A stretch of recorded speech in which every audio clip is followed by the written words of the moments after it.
Pikes Peak Council Boy Scouts of America proudly presents the 2020 Annual Program Planning Training.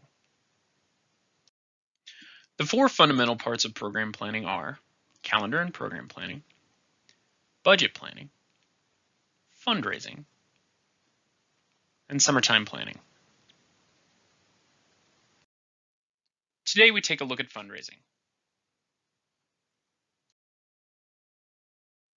The purpose of fundraising is to provide a source of revenue to fund your annual scouting program. Part of your annual budget plan incorporates two major fundraising opportunities that the Pikes Peak Council provides. These fundraising opportunities are popcorn and camp card sales. So where do we start? The Boy Scouts of America and its local councils are nonprofit organizations. Nonprofit organizations, or 501c3 organizations, must abide by IRS tax rules. The BSA provides fundraising policies and procedures that pertain to local councils and units. Units are not considered individual nonprofit organizations. They are a youth service arm of their chartering organization and are not a separate entity. The BSA Fundraising Policies and Procedures Manual can be found at scouting.org.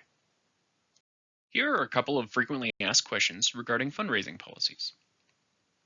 Are units restricted to council-level fundraising opportunities? No. Units can run a unit fundraiser separate from those provided by your local council, but you must complete a unit money-earning application. But be sure to make the most of any fundraiser you choose to do so that you can focus on great scouting programs. Why do we need to report our unit fundraisers to our local council?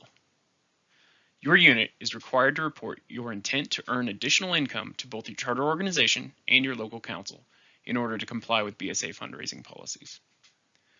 Please note there are some restrictions for unit-level fundraisers. Please refer to the unit money-earning application for more details. Let's talk about planning your fundraisers. By now, your committee will have completed your annual budget using the template provided. This template assists you with how much revenue must be generated to fund your annual program. It does this by calculating the sum of annual expenses and subtracting the annual dues and any surplus funds. Now that you know your total fundraising goal, the template also calculates your per scout sales goal based on the number of youth members projected. In order to maintain your fundraising capability, you'll need manpower or scout power to sell your products. Unless you have a chartering organization that provides everything for your scout program, scouts and scouters will need to earn their way. This is why membership is crucial to your program. Each part from program, finance, and membership plays vital roles in your budget planning. The Pikes Peak Council offers two unit-level fundraisers each year: Popcorn, our fall fundraiser, and Camp Cards, our springtime fundraiser. If done well, these two fundraisers can fund your entire year of program for each scout in your unit. The Popcorn fundraiser is provided by our council in partnership with Trails End Popcorn. The sales of Trails End Popcorn returns approximately 73% of total sales to local scouting through prizes, commission, and other recognition. Remember, popcorn is the means for which we earn funding. Scouting is the product we're promoting. Camp Card fundraising is provided by our council in partnership with local businesses. Units earn a 50% commission of total sales during the Camp Card sale. And again, Camp Cards is the means for which we earn funding. Scouting is the product we are promoting. Now for some product sales best practices. Many of these practices will be applicable to both popcorn and camp card sales. Remember, Scouts, presentation is everything. The Scout law states, a Scout is clean. When asking your community for support, Scouts should be in a clean and presentable uniform. When speaking to customers, be sure to maintain eye contact. This shows confidence and respect to your customer. Be sure you know the products and how much they cost. Customers are more likely to buy from Scouts who are knowledgeable and confident than those who are nervous and unsure. Storefront sales. Selling in front of a store, such as a grocery store, has become very popular in the recent years. A unit can be very successful with this method, but you must engage with customers. Don't assume they will come to you.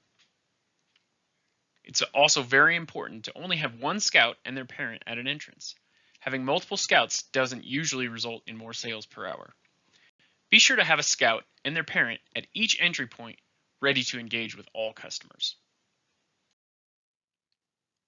Scouts at each entry point should engage with customers and invite them to the table. Adult leaders or parents should be managing transactions and inventory while a scout closes the sale and thanks the customer. Remember, refrain from asking a customer, "Want to buy some popcorn?" Instead, ask if they would like to support scouting. Remember to always have a clipboard, a clean order form, and at least 2 working pens on hand. Wagon sales, sometimes called show and deliver, are the best method of sales. This is when you go door to door with a product in hand, make the sale, and deliver the product right then. This is generally the best use of time for the busy families of today. Be sure you always have a parent or a buddy along when you're going door to door. Never enter anyone's home. Be confident and cheerful, and ask the customer, would they like to support your scouting adventure by purchasing a popcorn product? Be sure to share with your customers all the fun activities you have done and plan to do. Units should give a thank you card to each customer who purchased from your scouts. And when going door to door, consider leaving a "Sorry I missed you" card on any door from homes where no one answered. That card should have contact information should that person want to purchase from your scout. Some final best practices for any product sale in scouting. Be sure to keep the energy high during your sale. Remind parents why their scout is selling this product. Considering your own unit incentives and prizes. Have a weekly recognition of your top sellers. Be sure to send regular reminders to parents about the sale and when they should be turning in money or order forms. Keep a good inventory. You want to be sure you're tracking exactly where you are during the entire sale. Make regular deposits of cash and checks. And finally, close out a successful sale and get back to awesome scouting programs. One final reminder. Anytime your unit is doing a fundraiser that is other than the popcorn and camp card, council-sponsored fundraisers, your unit must fill out a unit money earning application and turn it into the council office for approval. Don't forget to tune in next week to catch our video on summertime planning and summer programs, and why summer programs are important to the health of a good unit. Be sure to check out the available resources at pikespeakbsa.org. When you get there, be sure to click on Resources and Forms on the left-hand side. Then click on Unit Program Planning. Here on the Resources page, you can download various templates and information, or select program-specific templates. Do you need assistance, support, or want to learn more? You can always contact your unit commissioner. This is a volunteer dedicated to helping units succeed. Or your district executive. This is one of the Pikes Peak Council staff members that serves units in your area. Finally, thank you. Your dedication to serving youth in scouting is integral to the success of both your unit and the Pikes Peak Council. This presentation has been brought to you by the Pikes Peak Council Boy Scouts of America. And if you wish to donate to scouting, please go to www.pikespeakbsa.org/donate.